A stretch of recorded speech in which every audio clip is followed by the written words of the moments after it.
Hello friends, welcome to மாங்கனி சமையல். இன்னைக்கு நம்ம மாங்கனி சமையல்ல ரொம்பவே ஃபேமஸான நம்ம எல்லாருக்கும் ரொம்ப ரொம்ப பிடிச்ச திண்டுக்கல் தலப்பாக்கட்டு சிக்கன் தம் பிரியாணி எப்படி பண்றதுன்னு பார்க்கலாம். இந்த சிக்கன் பிரியாணி நம்ம கடாயில தாங்க தம் போட்டு செய்ய போறோம்.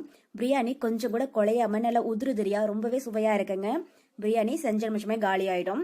அந்த அளவுக்கு வீட்டுல எல்லாரும் விரும்பி சாப்பிடுவாங்க. சரி வாங்க, இப்ப தலப்பாக்கட்டு சிக்கன் தம் பிரியாணி எப்படி பண்றதுன்னு பார்க்கலாம். திண்டுக்கல் தலப்பாக்கட்டு சிக்கன் பிரியாணி பண்றதுக்கு 1/2 கிலோ சீரக சம்பா அரிசி எடுத்திருக்கேங்க.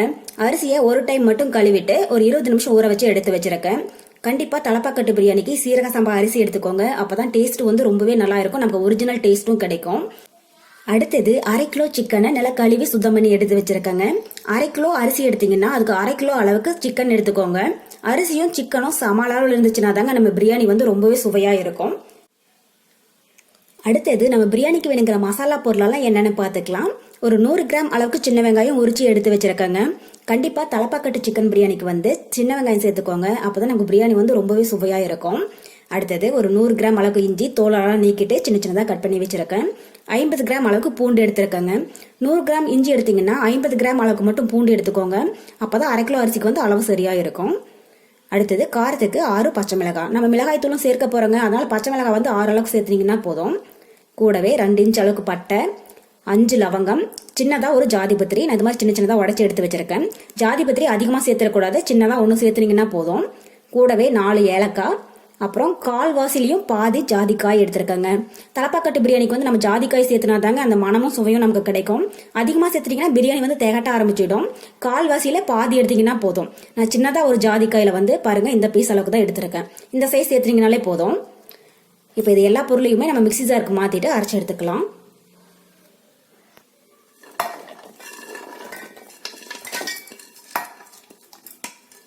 பாருங்க, இப்போ எல்லா மசாலா பொருளையுமே மிக்ஸி ஜாருக்கு மாத்தியாச்சு. இது கூட கொஞ்சமா தண்ணி சேர்த்து ரொம்பவே நைஸா இல்லாம கொஞ்சம் கரகரப்பா இருக்கிற மாதிரி அரைச்சு எடுத்துக்கோங்க. பாருங்க, இப்ப மசாலா பொருளை எல்லாம் அரைச்சு எடுத்தாச்சுங்க. ரொம்பவே நைஸா இருக்கக்கூடாது, இந்த அளவுக்கு கொஞ்சம் கரகரப்பா இருக்கிற மாதிரி அரைச்சு எடுத்துக்கோங்க. அடுத்தது நம்ம பிரியாணி ரெடி பண்ண ஆரம்பிச்சிடலாம். அதுக்கு ஒரு கடாயில 4 டேபிள் ஸ்பூன் ஆயில் சேர்த்துக்கோங்க. கூடவே 2 டேபிள் ஸ்பூன் நெய் சேர்த்துடலாம். நம்ம தம் பிரியாணி செய்யறதுனால நீங்க பிரியாணி செய்யறதுக்கு எந்த பாத்திரம் வைக்கிறதா இருந்தாலும் நல்ல அடிகனமான பாத்திரமா வச்சுக்கோங்க. அப்பதான் அடி பிடிக்காம இருக்கும். நெய் உருகினதும் நம்ம அரைச்சி எடுத்து வச்சிருக்கிற மசாலா விழுத உள்ள சேர்த்துட்டு அதோடைய பச்சை ஸ்மெல் போற அளவுக்கு ஒரு 5 நிமிஷம் நல்லா வதக்கிடுங்க.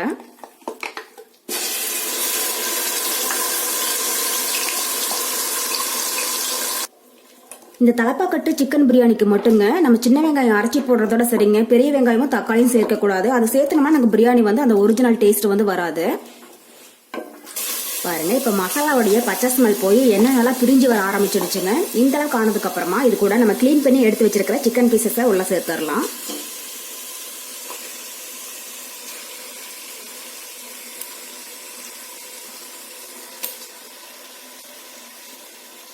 சிக்கன் பீசஸ் உள்ள சேர்த்துட்டு சிக்கன்ல இருந்து தண்ணி நல்லா பிரிஞ்சு வர அளவுக்கு வதக்கிடுங்க.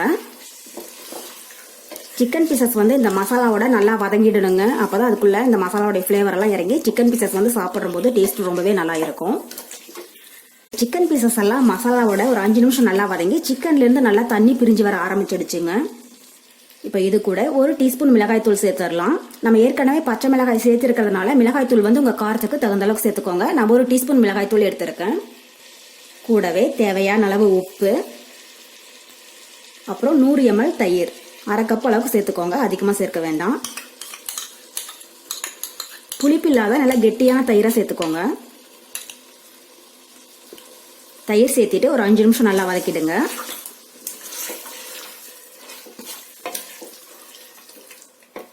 இந்த தலப்பாக்கட்டு பிரியாணிக்கு நமக்கு கலர் பவுடரோ மஞ்சள் தூளோ தேவைப்படாதுங்க. நம்ம போட்டிருக்கிற மிளகாய் தூளோ நமக்கு நல்ல ஒரு கலர் கொடுக்கும். உங்களுக்கு ஒருவேளை தேவைப்பட்டா கொஞ்சமா மஞ்சள் தூள் சேர்த்துக்கோங்க. ஒரு டைம் லைட்டா கலந்து விட்டுட்டு ஒரு 5 நிமிஷம் அப்படியே விட்டுடுங்க. சிக்கன் பீசஸ் எல்லாம் மசாலாவோட நல்லா வெந்ததுக்கு அப்புறமா நம்ம தேவையான அளவு தண்ணி சேர்த்துடலாம். ஒரு 5 நிமிஷம் இருந்துச்சுன்னா போதும். பாருங்க, இப்ப சிக்கன் பீசஸ் எல்லாம் ஒரு 5 நிமிஷம் நல்லா வதங்கிடுச்சு. இப்ப இது கூட பொடி பொடியா கட் பண்ண கொஞ்சம் புதினா இலை தூவி விட்டுறலாம். கூடவே பொடியா கட் பண்ண கொஞ்சம் மல்லி இலை, இதெல்லாம் சேர்த்துட்டு ஒரு டைம் லைட்டா கலந்து விட்டுருங்க. புதினாவும் மல்லியும் இப்போ வந்து குறைவாக சேர்த்துக்கோங்க, நம்ம கடைசியாக கொஞ்சம் சேர்க்க போகிறோம். பாருங்க, இப்போ சிக்கன் பீசஸ் எல்லாம் பாதி அளவுக்கு வெந்துடுச்சுங்க. இந்த அளவுக்கு ஆனதுக்கு அப்புறமா இது கூட 4 கப் அளவுக்கு தண்ணி சேர்த்துடலாம். தண்ணி சேர்த்துட்டு ஒரு டைம் லைட்டாக கலந்து விட்டுடுங்க. அரிசி வந்து எனக்கு 2 கப் இருந்துச்சுங்க. 2 கப் அரிசிக்கு 4 கப் அளவுக்கு தண்ணி சேர்த்திருக்கேன். தம் பிரியாணி அப்படிங்கிறதுனால 4 கப் அளவுக்கு தண்ணி எடுத்திருக்கேங்க. இதே நீங்க குக்கர்ல செய்யறதா இருந்தா 1 கப் அரிசிக்கு 1.5 கப் அளவுக்கு தண்ணி சேர்த்துக்கோங்க. கடாயில செய்யறதா இருந்தா மட்டும் 1 கப் அரிசிக்கு 2 கப் அளவுக்கு தண்ணி சேர்த்துக்கோங்க, அளவு சரியா இருக்கும். இப்போ இது ஒரு 5 நிமிஷம் இருக்கட்டுங்க. தண்ணி நல்லா கொதிச்சதுக்கு அப்புறமா நம்ம அரிசி சேர்த்துடலாம். பாருங்க, இப்ப தண்ணி நல்லா கொதிக்க ஆரம்பிச்சிடுச்சு. இது கூட நம்ம ஊற வச்சு எடுத்துருக்கிற அரிசியை தண்ணி எல்லாம் வடிச்சிட்டு உள்ள சேர்த்துடலாம்.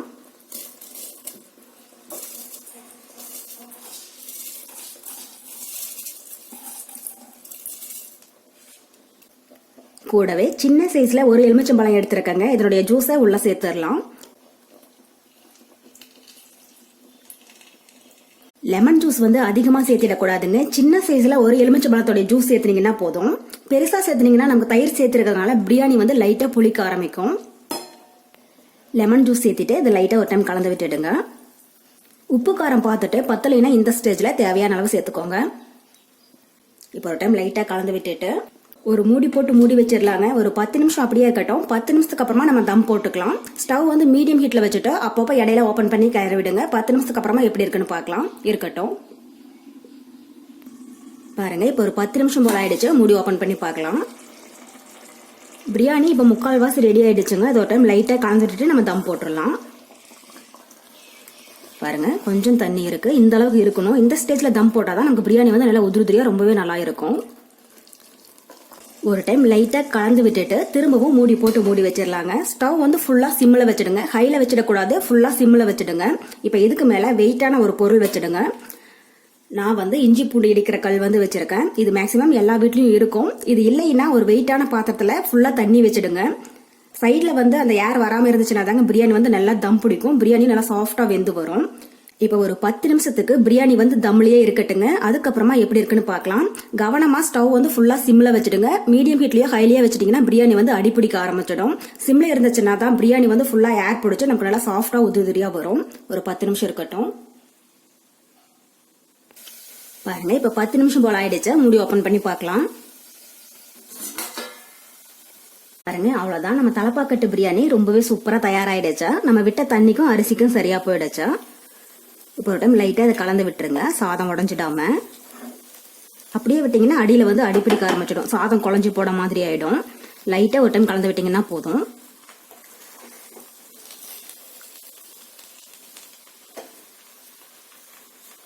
பாருங்க, பிரியாணி ரொம்பவே சூப்பரா தயாராயிடுச்சு. இப்போ இதுக்கு மேல 1 டீஸ்பூன் அளவுக்கு நெய் சேர்த்துக்கோங்க. பிரியாணி வந்து நமக்கு இன்னும் ரொம்பவே உதிரியா இருக்கும், அதுக்காக தான். அப்புறம் பொடியா கட் பண்ண கொஞ்சம் மல்லியும் புதினா இலையும் தூவி விட்டுறலாம்.